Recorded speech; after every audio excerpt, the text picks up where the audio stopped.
Can a person learn to play pool in 10 minutes? Well, let's see. Pool, also known as pocket billiards, is played on a table like this that is twice as long as it is wide and has 6 pockets.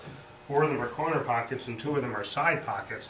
There are 15 colorful balls with numbers on them that we call object balls. One ball is white and has no number on it. We call that a cue ball. The basic event of the game is to take a pool cue, also known as a cue or a pool stick or a stick, and use it to strike the cue ball in such a way that it causes an object ball to go into a pocket. How do we aim the cue ball to cause the object ball to go into the pocket? How does the cue ball have to strike the object ball? Well, it's useful to draw a line from the center of the object ball to the center of the pocket where we want it to go, and to actually extend that line out in the other direction a little bit. What needs to happen is that the cue ball needs to be right on that line when it contacts the object ball, like that. So the cue ball is going to need to be right there, like that. The bad news is that in aiming this shot, you actually have to aim the center of the cue ball for there, the center of what we call the ghost ball. The good news is that it doesn't matter whether the cue ball starts out here, or here, or here, or here, or here, or here. All roads lead to Rome. You aim for this same spot, like that. Your front hand is known as your bridge hand. A bridge length, as shown here, of about 8 or 9 inches is reasonable. What's important about either bridge, the open bridge like this, or the closed bridge like this, is that there be a reasonable footprint to your hand.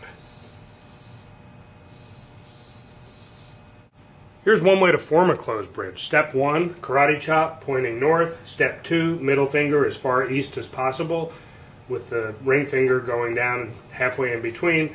Step 3, pointer finger going around the cue. Step 4, thumb closing up the gap. The pool cue itself is a line, but if you think of the vertical plane that includes the pool cue, there's a surprising number of things that need to be in that so-called shot plane during a proper pool stroke. The head is directly over top of the stick, that's in the shot plane. The rear foot, the backward foot, is directly below the cue, that's in the shot plane. There is the rear forearm, which is in the shot plane, the elbow, the upper arm, and the shoulder. That whole system there is in the shot plane. So here's the projection of the stick on the ground. The rear foot goes directly below the stick like that, and the left foot goes out about 45 degrees like that. So where do you grip the back of the cue? There's no spot on the cue that I can really point to. With the bridge being 8 or 9 inches, the left arm being more or less straight to keep a consistent distance back to your body, orienting your body like I discussed in the stance, where your rear hand goes is determined by the fact that your forearm is completely vertical when the tip is near the cue ball.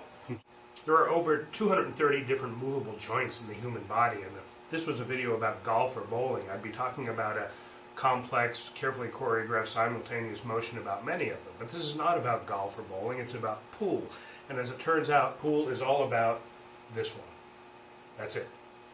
It may look like I'm doing a baseball bat type grip on the back of the cue, but I'm really not. I'm holding it loosely, and it's really about this part right here. When I'm in the back part of my stroke, the rear part of my palm is not touching the cue. When I'm in the finished position, the rear part is. So here's a shot with a ghost ball position that I'm imagining, and you can see the line of the shot. Here's the extension of that same shot line a few steps back from the table. I'm going to approach the table with my cue vertical and in the shot plane, and then I'm going to plant my foot right on this line and get down into shooting position. So I'm down in the set position. My tip is at the cue ball, my rear forearm is vertical, my cue is as level as possible, and my chin is down low on the cue. Remember, it's just a pendulum motion about the elbow like this, so I'm going to hold my arm here to kind of emphasize that. It doesn't matter if the shot is going to be soft or hard. The backstroke, the final backstroke is going to be the same. I'm going to go back slowly, followed by a slow, smooth transition to forward motion, and then forward to the finished position.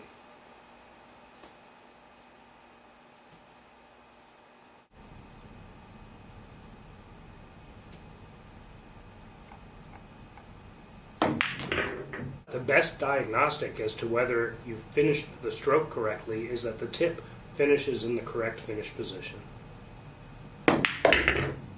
Where the cue ball goes after a shot is important when anticipating the next shot you're going to take. For a straight shot like this, there's three possibilities for what the cue ball is going to do. One is it's going to follow the object ball toward the pocket, or it's going to stop dead, or it's going to come back toward the shooter. So here's a follow shot. Here's a stop shot. And here's a draw shot or a backspin shot. The difference between these is, respectively, whether the cue ball had forward spin like that, or no spin like that, or reverse spin when it struck the object ball. The stop shot is critically important because mastering it opens up a whole range of possibilities for what the cue ball can do. A stop shot from the position shown will leave the cue ball stopped in the ghost ball location as shown, but a stop shot from any place over here, that same shot, would send the cue ball off at this 90-degree angle, like that. A follow shot sends the cue ball starting in the same direction, but then bending forward of it. And then a draw shot sends the cue ball starting in the same direction and then bending backwards of it. You achieve these different spins by having the tip strike the cue ball low or medium or above, any place along the vertical center of the cue ball, and you get the different heights by raising or lowering your bridge, leaving the stick level as possible for all the strokes.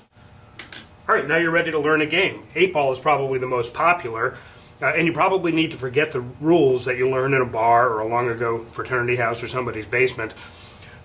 If we remove the 8-ball, which is solid and black, the remaining 14 balls have 7 solid colored balls and 7 striped balls. One player is going to have solids, the other player is going to have stripes, and the object of the game is to sink or pocket all of the player's balls, which gives that player the opportunity to sink the 8-ball on a legal shot and win the game.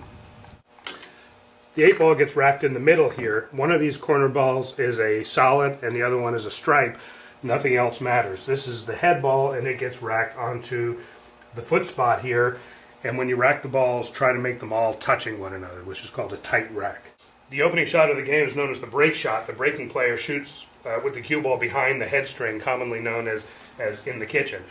At this point in the game, it's said that the table is open, meaning it's not determined who has stripes and who has some. The only other time this head string matters in the game of 8-ball is if the player on the break scratches the cue ball. If the cue ball goes in a pocket, then the opposing player must begin starting behind the head string and shooting a ball that's out of the kitchen.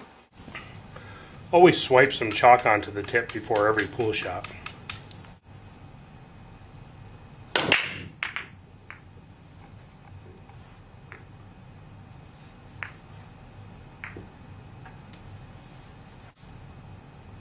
Alright, I didn't make any balls on that break shot. Had I made one or more balls, I would continue to shoot. Because I didn't make any balls, my opponent will shoot. Regardless, for this shot, immediately after the break, it is not yet determined who has stripes and who has solids. We say the table is still open. In order to claim stripes or solids, a player has to call a shot, has to designate, say, the purple 4 ball there, and shoot it in. So if I call that 4 ball and shoot it in like that, I now have solids. As long as you continue to pocket called balls, that is shots for which you designated the ball in the pocket, you continue to shoot. If you miss, your opponent shoots.